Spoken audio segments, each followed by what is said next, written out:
नमस्कार, स्वागत है आपका जेएमएच न्यूज चैनल। मेरा नाम है नवनीत जेएमएच। पूरे प्रदेश में जो है इस समय आपको बता दें ठंड की लहर पड़ रही है। आने वाले समय में भी चेतावनी जारी की गई है। शीतलहर और बारिश की चेतावनी मौसम विभाग ने जारी की है। सिलसिलेवार प्रत्येक खबर को हम जानने वाले हैं। दरअसल नए साल की शुरुआत के साथ ही उत्तर पश्चिमी भारत के बड़े हिस्से में शीतलहर की स्थिति लौट आई है। मौसम विभाग ने अगले 3 दिनों तक यूपी में घने कोहरे का अनुमान जताया है। वही विभाग ने नोएडा समेत जो है आसपास के इलाकों में अगले 2 दिनों तक शीतलहर को लेकर रेड अलर्ट जारी किया है। आपको बता दें मौसम विभाग ने यूपी के अलग अलग हिस्सों में अगले 2 दिनों में ठंड में बढ़ोतरी की संभावना जताई है। बढ़ती हुई ठंड और शीतलहर को देखते हुए उत्तर प्रदेश की राजधानी लखनऊ, बाबा विश्वनाथ की नगरी वाराणसी, आगरा, जौनपुर, इसी के साथ ही इटावा, मैनपुरी, अंबेडकर नगर, लखीमपुर खीरी, कानपुर, कासगंज, इटावा और गोरखपुर में स्कूल बंद कर दिए गए।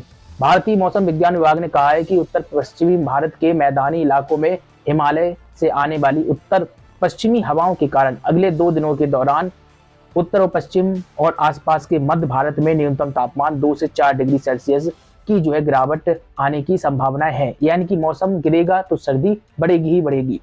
बात करते हैं मुख्यमंत्री योगी आदित्यनाथ ने कोविड की बदलती परिस्थितियों को देखते हुए सतर्कता और सावधानी बरतने के दिशा निर्देश जारी कर दिए हैं। बता दें कि लोक भवन में जो है कोविड प्रबंधन को लेकर टीम 9 के साथ एक उच्च स्तरीय बैठक आयोजित की गई थी। इस बैठक में मुख्यमंत्री ने कोरोना संक्रमण से बचाव और उपचार की व्यवस्था को सुदृढ़ करने के निर्देश जारी किए हैं। योगी ने कहा है कि सभी जनपदों में आईसीयू क्रियाशील हो, दवाओं, विशेषज्ञों और टेक्नीशियन की कमी न होने पाए। इसी के साथ ही योगी ने स्पष्ट कर दिया है कि कोविड प्रोटोकॉल का पालन भी पूर्णतः जो है सुनिश्चित कराया जाए। संभव है कि आने वाले कुछ दिनों में नए केस में बढ़ोतरी हो सकती है, इसलिए सावधान रहना बेहद आवश्यक है। अब बात कर लेते हैं यूपी में मदरसा बोर्ड ने धार्मिक शिक्षा के साथ साथ आधुनिक शिक्षा को बढ़ावा देने की तैयारियां शुरू कर दी है। बता दें कि मदरसा शिक्षा परिषद के अध्यक्ष इफ्तिखार अहमद जावेद ने जानकारी दी है कि मदरसा के बच्चे इस साल जो एनसीईआरटी यानी कि national council of educational research and training के पाठ्यक्रम का भी अध्ययन करेंगे। धार्मिक शिक्षा के साथ साथ आधुनिक शिक्षा भी उनको दी जाएगी। नए शैक्षिक वर्ष में जो है राजकीय मदरसों का जो है फोकस आधुनिक शिक्षा पर ज्यादा रहेगा। दरअसल इफ्तिखार अहमद जावेद ने बताया है कि अब मदरसों के बच्चे कंप्यूटर, गणित, विज्ञान की पढ़ाई भी कर सकेंगे। मदरसों के लिए नया सिलेबस मार्च में जारी किया जाएगा और इसी के साथ ही केजी, एलकेजी और यूकेजी जैसे प्री प्राइमरी कक्षाएं मार्च से शुरू हो जाएंगी। खैर, ये बड़ा ऐलान था जो हमने आपको बताया। यूपी के कासगंज चलते हैं। यहाँ पर आपको बता दें अत्यधिक सर्दी पड़ रही है। कासगंज जनपद में पड़ रही कड़ाके की ठंड को देखते हुए आंगनबाड़ी केंद्रों समेत बच्चों के लिए 9 जनवरी तक अवकाश यहाँ पर घोषित कर दिया गया।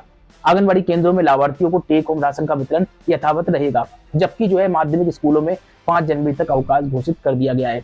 अवकाश अवधि में सभी आंगनबाड़ी केंद्रों को खोला रखा जाएगा और आंगनबाड़ी कार्यकर्ता, मिनी कार्यकर्ता और सहायिका द्वारा जो है लाभार्थियों को टेक होम राशन का वितरण करने के साथ ही जो है सामुदायिक जो है गतिविधियां और जो है अन्य शासकीय कार्यों का जो है निष्पादन पूर्ववत जारी रखा जाएगा। वहीं UP board, CBSE board, ICSE board से जुड़े सभी विद्यालयों में 5 जनवरी तक शीतकालीन अवकाश यहां पर घोषित कर दिया गया है। यूपी के कासगंज से खबर हम जान रहे थे। अब चलते हैं मध्य प्रदेश के सीधी जनपद के कुसमी सामुदायिक स्वास्थ्य केंद्र के अंतर्गत आने वाले 150 आशा कार्यकर्ता और सुपरवाइजरों ने आक्रोश जताया है। क्या ऐसा कारण रहा? दरअसल विगत दिन अपनी 7 सूत्री मांगों को लेकर बीएमओ सुधीर गुप्ता को अल्टीमेटम पत्र उन्होंने सौंपा है। आपको बता दें आशा कर्मचारियों ने कहा है कि जल्दी अगर उनकी समस्याओं का समाधान नहीं हुआ तो हड़ताल पर वह चली जाएगी। इसके पहले आपको बता दें 30 दिसंबर को कलेक्टर को ज्ञापन भी दिया था। इसमें भी नियमित करने और मानदेय बढ़ाने सहित जो अन्य मांगों को पूरा करने की बात कही गई थी। आशा कार्यकर्ताओं का कहना है कि आपको बता दें सुपर कर्मचारियों को शासकीय कर्मचारी माना जाए। इसी के साथ ही आशा को 10,000 रुपए मानदेय और सुपरवाइजर को जो है 15,000 रुपए, आशा सुपरवाइजर का यात्रा भत्ता 300 जो है दिया जाए। इस तरीके की मांगे जो है आशा कर्मचारियों की यहाँ पर रही है। अब बात कर लेते हैं किसान नेता राकेश टिकैत का एक बड़ा बयान आ रहा है। दरअसल राकेश टिकैत ने कहा है कि भारतीय किसान यूनियन यानी कि बीकेयू के कार्यकर्ता राहुल गांधी की भारत जोड़ो यात्रा में भाग लेने के लिए स्वतंत्र है, लेकिन जिला अध्यक्षों के पद से ऊपर के पदाधिकारी इसमें भाग नहीं लेंगे। राहुल गांधी के नेतृत्व में कन्याकुमारी से कश्मीर तक की भारत जोड़ो यात्रा वर्तमान में शीतकालीन अवकाश पर है और 3 जनवरी आज से फिर से शुरू हो रही है। यात्रा के बारे में जो है पूछा जाने पर टिकैत ने कहा है कि मैं भारत जोड़ो यात्रा में भाग नहीं लेने जा रहा हूं, लेकिन हम किसी को इसमें भाग लेने से नहीं रोक रहे हैं। जो बीकेयू यानी कि भारतीय किसान यूनियन के कार्यकर्ता है यात्रा में भाग लेना चाहते हैं, वे ऐसा करने के लिए स्वतंत्र है। हालांकि यात्रा में जिलाध्यक्ष स्तर से ऊपर के पदाधिकारी शामिल नहीं होंगे। आपको बता दें टिकैत ने कहा है कि हमारा गैर राजनीतिक संगठन है, हमारे संगठन में विभिन्न जो है विचारधाराओं के लोग हैं। मैं यात्रा में नहीं जा रहा हूँ, लेकिन यात्रा में जाने वाला कोई किसान संगठन हो सकता है। टिकैत ने ये भी कहा है कि हमने सरकारों उनकी यानी कांग्रेस की गलत नीतियों का विरोध किया है, छत्तीसगढ़ में हमारा विरोध जो है जारी है। तो इस तरीके की जो है प्रतिक्रिया रही राकेश टिकैत, बीकेयू के नेता है। अब बात कर लेते हैं संसद का जो है बजट सत्र 31 जनवरी से शुरू हो सकता है। समाचार एजेंसी एएनआई के अनुसार जो है संसद का बजट सत्र 6 अप्रैल तक चल सकता है। सत्र की जो है शुरुआत लोकसभा और राज्यसभा के संयुक्त सत्र से होगी। इस दौरान राष्ट्रपति द्रौपदी मुर्मू दोनों सदनों को संबोधित करेंगी और इसी के साथ ही जो है यह उनका संसद के दोनों सदनों को जो है पहला संबोधन होगा। जानकारी मिल रही है कि बजट सत्र के पहले दिन दोनों सदनों में इकोनॉमिक सर्वे भी पेश किया जाएगा। इसके बाद जो है वित्त मंत्री निर्मला सीतारमण संसद में केंद्रीय बजट पेश करेंगी और इसी के साथ ही बजट 1 फरवरी को जो है पेश किया जा सकता है। सत्र का पहला भाग जो है 10 फरवरी तक जारी रह सकता है। इसके बाद बजट सत्र का दूसरा भाग 6 मार्च को शुरू होगा और 6 अप्रैल तक ये चलेगा। अब एक बड़ी खबर निकल कर आ रही थी जो हमने जाना। अब बात करते हैं यूपी में निकाय चुनाव को लेकर क्या अपडेट आ रही है। दरअसल उत्तर प्रदेश नगर निकाय चुनाव में ओबीसी आरक्षण के बिना जो है नगर निकाय चुनाव कराने के इलाहाबाद हाईकोर्ट की लखनऊ बेंच के आदेश के खिलाफ जो है दायर यूपी सरकार की याचिका सुप्रीम कोर्ट ने स्वीकार कर ली है और इस याचिका पर सुप्रीम कोर्ट अब 4 जनवरी को सुनवाई करेगा। सुप्रीम कोर्ट में याचिका स्वीकार होने का जो है सरकार के लिए राहत का विषय माना जा रहा है। सरकार ने 5 दिसंबर को नगर निगम, नगर पालिका और नगर पंचायतों के लिए जो है आरक्षण की घोषणा कर दी थी। इसमें 17 नगर निगम, 200 जो है नगर पालिका और 545 नगर पंचायतों के लिए चुनाव होना था। हालांकि हाईकोर्ट ने रैपिड टेस्ट के आधार पर आरक्षण की जो है दलील को खारिज करते हुए कहा है कि सरकार ट्रिपल टेस्ट की जो है प्रक्रिया का पालन करते हुए 31 जनवरी तक चुनाव कराए। खैर, अब बात कर लेते हैं मुख्यमंत्री योगी आदित्यनाथ का एक बयान आ रहा है। आपको बता दें योगी ने जो है शीतलहर में हर जरूरतमंदों को रैन बसेरे की सुविधा उपलब्ध कराने के निर्देश जारी किए हैं। लोक भवन में आयोजित बैठक में मुख्यमंत्री ने अधिकारियों को इस बाबत दिशा निर्देश जारी कर दिए हैं। आपको बता दें योगी ने कहा है कि शीतलहर में निराश्रितों को राहत प्रदान करने के लिए प्रदेश में रैन बसेरों की स्थापना की गई है। यूपी में अब तक जो है 1200 से अधिक रैन बसेरे स्थापित कर दिए गए हैं। सभी जिलाधिकारी अब स्वयं जो है रैन बसेरों की व्यवस्था का आकस्मिक निरीक्षण करें, जहां आवश्यकता हो सुधार कराएं। ठंड के मौसम में सड़क पर कोई भी व्यक्ति सोता हुआ नहीं नजर आना चाहिए। अब बात कर लेते हैं रिजर्व बैंक ऑफ इंडिया यानी कि आरबीआई ने एक बड़ी कार्रवाई कर दी है। भारतीय रिजर्व बैंक ने बैंकों पर बड़ी कार्रवाई की है। अगर आपके पास भी जो है बैंक अकाउंट है तो आरबीआई ने जो 180 से ज्यादा बैंकों के खिलाफ सख्त कार्रवाई की है।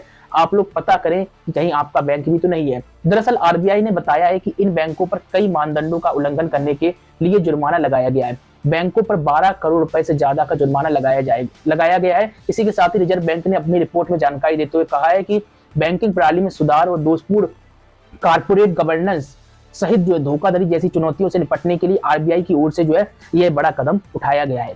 खैर, अब बात कर लेते हैं यूपी के प्रयागराज में माघ मेले की शुरुआत होने वाली है। दरअसल उत्तर प्रदेश के प्रयागराज में लगने वाला माघ मेला जो है इसको लेकर तैयारियां तेजी से चल रही हैं।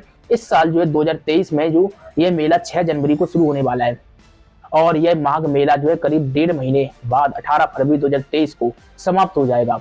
प्रयागराज में लगने वाला इस माघ मेला का बहुत अधिक जो है महत्व माना जाता है। इस मेले में लाखों की संख्या में श्रद्धालु देश और दुनिया से त्रिवेणी के संगम में डुबकी लगाने के लिए पहुंचते हैं। आपको बता दें मेले के दौरान जो है कल्पवास का भी एक विशेष महत्व है और दरअसल आपको बता दें माघ मेले के दौरान साधु संत 30 दिनों तक जो है त्रिवेणी संगम पर अपना जो है डेरा जमाए रहते हैं। बड़ी संख्या में जो है आम लोग भी इस त्रिवेणी संगम पर सादा जीवन यापन करते हैं। इसी को जो है कल्पवास कहा जाता है। यह दुनिया का जो है आपको बता दें सबसे बड़ा आध्यात्मिक मेला भी जो है माना जाता है। खैर, अब बात कर लेते हैं स्टेट बैंक ऑफ इंडिया की ओर से एक बड़ी अपडेट आ रही है। भर्ती से जुड़ी हुई अपडेट है। एसबीआई ने क्लर्क भर्ती प्रीलिम्स परीक्षा के नतीजे जारी करने के बाद मेंस एग्जाम के लिए प्रवेश पत्र जारी कर दिए हैं। उम्मीदवार आधिकारिक वेबसाइट sbi.co.in से यह डाउनलोड कर सकते हैं। एसबीआई मेंस एग्जाम में वह उम्मीदवार शामिल हो सकेंगे जिन्होंने प्रीलिम्स एग्जाम में सफलता प्राप्त की है। उम्मीदवार एडमिट कार्ड डाउनलोड करने के लिए आवश्यक है कि लॉगिन क्रेडेंशियल का इस्तेमाल करें। इसके अलावा उम्मीदवार बताए गए स्टेप यानी कि साइट पर जो बताए गए हैं स्टेप उनका पालन करें और अपना एडमिट कार्ड डाउनलोड आप कर सकते हैं। जाते जाते आपको बता दें बीजेपी के नेता और पूर्व केंद्रीय मंत्री उमा भारती का एक बयान आ रहा है। बता दें उमा भारती ने एक बयान दिया है कि राम का नाम, हनुमान का नाम या हिंदू धर्म पर बीजेपी का कोई पेटेंट नहीं है। उन्होंने कहा है कि कोई भी व्यक्ति इन पर आस्था रख सकता है। अंतर सिर्फ इतना है कि इन पर हमारी आस्था राजनीतिक लाभ हानि से परे होती है। उमा भारती ने कहा है कि राम, तिरंगा, गंगा और गौ इन पर मेरी आस्था बीजेपी ने तय नहीं की है। यह पहले से मेरे अंदर मौजूद थी। शराबबंदी उसी तरह की एक धारा है, और यानी एक तरफ से विचारधारा है। इन बातों की लाइन मैंने खुद खींची है, बाकी बातों में बीजेपी जो तय करती है मैं वही करती हूँ। उमा भारती का इस तरीके की प्रतिक्रिया बयानबाजी रही जो हमने जानी। चैनल को सब्सक्राइब नहीं किया तो करिए, ताकि आपको ऐसी नॉन स्टॉप खबरें मिलती रहे। फेसबुक पेज को लाइक नहीं किया तो करिए, और अगर आप कोई खबर भेजना चाहते हैं तो नीचे आपको नंबर दिखाई दे रहा है, व्हाट्सएप नंबर, इसमें आप अपनी खबर या समस्या को हम तक भेज सकते हैं। नमस्कार।